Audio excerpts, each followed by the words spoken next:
네, 이번에는 제2장 성공투자백서 펼쳐보도록 하겠습니다. 앞서 뽑아본 종목들은 어떤 시각으로 뽑아보셨을지 그런 전문가님의 기법을 배울 수 있는 시간인데요. 오늘은 어떤 기법이 기다리고 있을까요? 네, 전문가님, 네. 오늘 시초가 이 공부하면서요. 네. 이 뉴스들을 공부하는 게 참 중요한 것 같더라고요. 네, 또 오늘 맞습니다. 공부하신 분들 뭐 관세부터 자동차, 그리고 좀 마음 아픈 소식이지만 산불까지 공부하셔서 좀 상승 보신 분들 많으실 것 같은데요. 네. 오늘은 어떤 포인트 공부해서 시초가 매매하면 좋을까요? 네, 지금 방송 보시고 계신 분들이 시청자분들이 시초가 매매에 관심이 굉장히 많으신 것 같아요. 그리고 종가 매매도 관심이 많으신데 이게 어떻게 보면은 본업들이 있으시니까 장중에 계속적으로 대응은 어렵잖아요. 그래서 시초가 매매 같은 경우는 통상 9시에 장 시작하고 나서 9시 반 전에 끝내는 게 일반적인 그런 내용이라서 하루에 어떻게 보면 10분에서 30분만 투자를 하면 충분히 이런 매매를 통해서 수익을 낼 수 있는 그런 단타 기법이기 때문에 관심이 많으신 것 같아요. 그래서 그 전에 제가 일단은 시초가 매매 한번 1탄 강의를 한번 했었어요. 예, 강의를 했었는데 호응이 좋아서 그리고 추가적으로 더 말씀드려야 될 그런 내용들이 있어서 오늘은 2탄을 한번 준비를 해봤습니다. 자, 일단 시초가 매매에서 가장 중요한 게 뭘까요? 당연히 종목이죠. 예, 종목이 어떤 종목이냐가 가장 중요하겠죠. 그래서 예를 들면 제가 뭐 전 방송에서는 종가 매매를 했었죠. 그럼 금일 거래대금이 300억 이상 나온 종목으로 컨택을 하자라고 말씀드렸는데 이 시초가 매매 같은 경우는 전일 거래량이 많이 들어왔어도 좋고요. 그리고 최소 10거래일 평균이 한 200억 이상 정도 되는 그런 종목을 컨택을 하셔야 됩니다. 그러니까 이것도 그냥 작게 잡은 거예요. 그러니까 종가 매매 때 뭐 300억, 그러니까 전일 300억 이런 부분도 거의 미니멈하게 잡았다 이렇게 보시면 될 것 같아요. 그래서 200억 이상 들어온 그런 종목들로 컨택을 해보시면 이렇게 검색을 해보시면은 종목들이 꽤 나올 거예요. 예, 꽤 많이 나올 거예요. 그래서 최소한 요 거래 대금이 200억 이상, 10거래일 평균 200억 이상 들어왔는지 확인해 보시면 좋을 것 같습니다. 요게 이 거래 대금이라는 거는 이 종목이 상승으로 갈 확률이 높은 그렇게 체력이 좋은지 안 좋은지를 좀 확인할 수 있는 내용이다. 이렇게 보시면 될 것 같아요. 만약에 이런 체력이 없는 종목들은 아마 최근에 이런 것 굉장히 많이 보셨을 거예요. 예, 변동성 이렇게 만들어 버려요. 예, 이렇게 쭉 올렸다가 또 여기까지 다 빼버렸다가 또 올렸다가 또 내렸다가 막 이런 식으로 변동성을 키운 이런 게 어떻게 보면은 굉장히 이 종목 자체가 체력이 부족하다라고 보시면 될 것 같아요. 근데 거래 대금이 높은 상위권 종목들 같은 경우는 체력이 강하겠죠. 예, 그래서 고점을 돌파하거나 어떤 특정 구간을 돌파할 때도 강하게 상승 탄력을 가져가는 그런 모습을 자주 보여주기 때문에 이 거래 대금 체크해 보자. 그리고 대형주의 움직임을 체크해 보자인데 이거 최근에 장시작 전에 이미 거래되고 있는 종목들이 계속적으로 매주 확대가 되고 있잖아요. 그래서 쉬운 편입니다. 그러니까 예를 들면 오늘 넥스트레이드에서 현대차가 급등을 했어요. 자, LG화학, 롯데케미칼 뭐 이런 종목들이 움직였거든요. 그러면 오늘 자동차 2차 전지, 어제도 자동차 2차 전지였죠. 예. 제가 항상 말씀드리는 부분이 방산, 조선, 그다음에 로봇, 반도체, 제약 안 가면 2차 전지 간다라고 말씀드리잖아요. 그래서 최근에는 약간 시장을 주도하고 있는 테마가 없다 보니까 자동차군들 그리고 부품 관련주 그리고 2차 전지가 계속 움직여요. 예, 바닥권에서. 그래서 대형주의 움직임을 체크해보자. 예를 들면 만약에 삼성전자가 오늘 아침에 움직였어요. 오늘 아침에 삼성전자가 안 움직였거든요. 예, 장 초반에는. 근데 만약에 삼성전자가 장 초반에 막 움직여요. 그럼 오늘 우리가 컨택해야 될 종목은 반도체 군 안에서 뽑는 겁니다.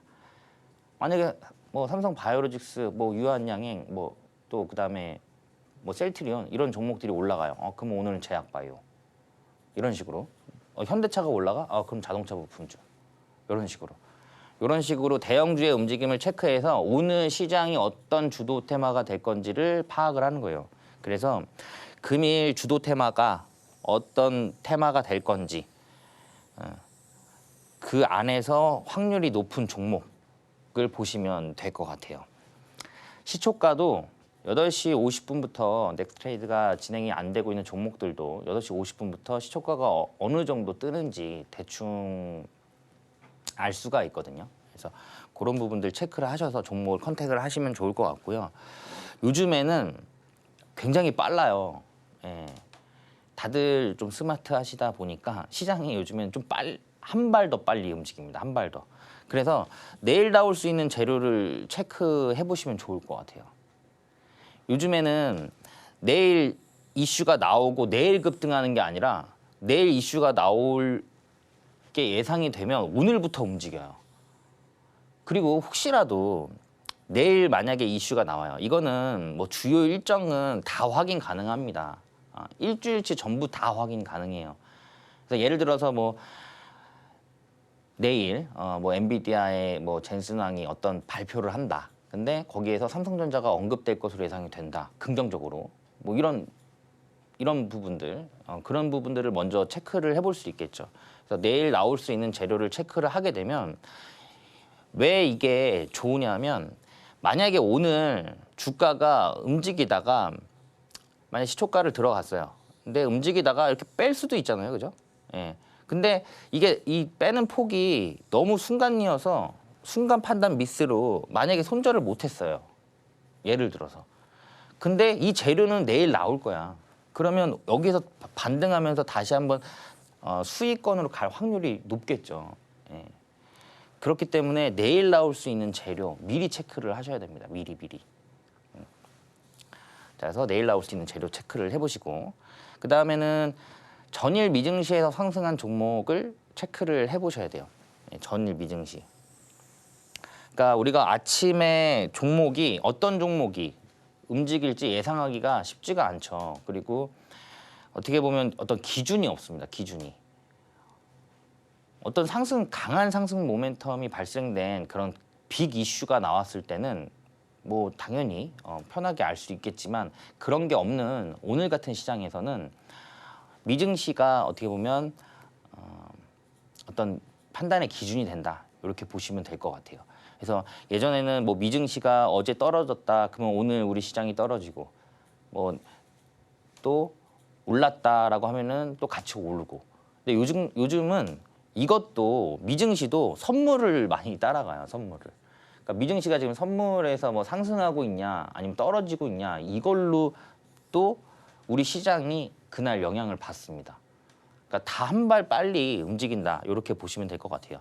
이 미증시에서 상승한 종목을 체크할 때 예를 들면 어제 같은 경우는 자동차군과 그다음에 2차 전지가 강한 흐름이었고요. 오늘 그 흐름 이어가고 있는 상황인데 그저께 장에서 테슬라가 거의 2% 가까이 올랐어요. 그러니까 다른 뭐 M7 기업들은 한 3%대 상승을 했다라고 하면은 테슬라만 12%가 급등이 나왔습니다. 그리고 그 다음 날 전기차, 그다음에 자동차, 또 2차 전지 이런 게 움직이는 거예요. 예, 그래서 그런 부분을 체크를 해볼 수 있다. 그리고 최근에 양자암호에 대한 이슈가 계속적으로 미국에서 나오고 있는데 이 양자암호 관련된 종목이 뭐 28% 올랐다, 급등했다라고 하면은 그날 우리 시장에서 양자암호가 또 움직입니다. 실제로 최근에 그런 흐름을 보였다. 이렇게 보시면 될 것 같아요. 그래서 미증시에서 상승한 종목 체크해 보시면 좋을 것 같고 목표 수익률과 손절가를 만들어 놓고 꼭 지키시는 게 중요해요. 네, 중요합니다. 이것도 못 지키면, 그러니까 예를 들면 우리가 세 종목을 진행을 한다라고 가정을 했을 때 두 종목이 수익이 나오고 그다음에 한 종목이 만약에 손실이 났어요.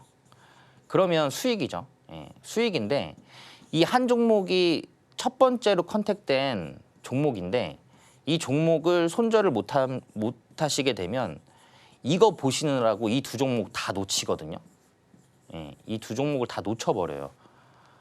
그러면 이것 때문에 수익으로 날 수 있는 거를 수익을 못 낸다라고 보시면 될 것 같아요. 만약에 이 단타 같은 경우는 세 종목 중에 두 종목은 수익이 나야겠죠. 만약에 10개로 따지면은 7개 정도는 수익이 나야 되고 3개 정도는 손절한다라고 보시면 될 것 같아요. 그래야 어떻게 보면 수익으로 갈 수 있는 그 정도 확률이 내가 안 되는 것 같다라고 하면은 사실 공부를 조금 더 해보시는 게 좋을 것 같고요. 그리고 금액도 처음부터 뭐 있는 돈 없는 돈 다 넣지 마시고 정말로 소액으로 내가 매매 경험을 쌓겠다라는 걸로 해서 소액으로 접근을 해보시면서 트레이딩을 많이 해보시는 게 좋을 것 같아요.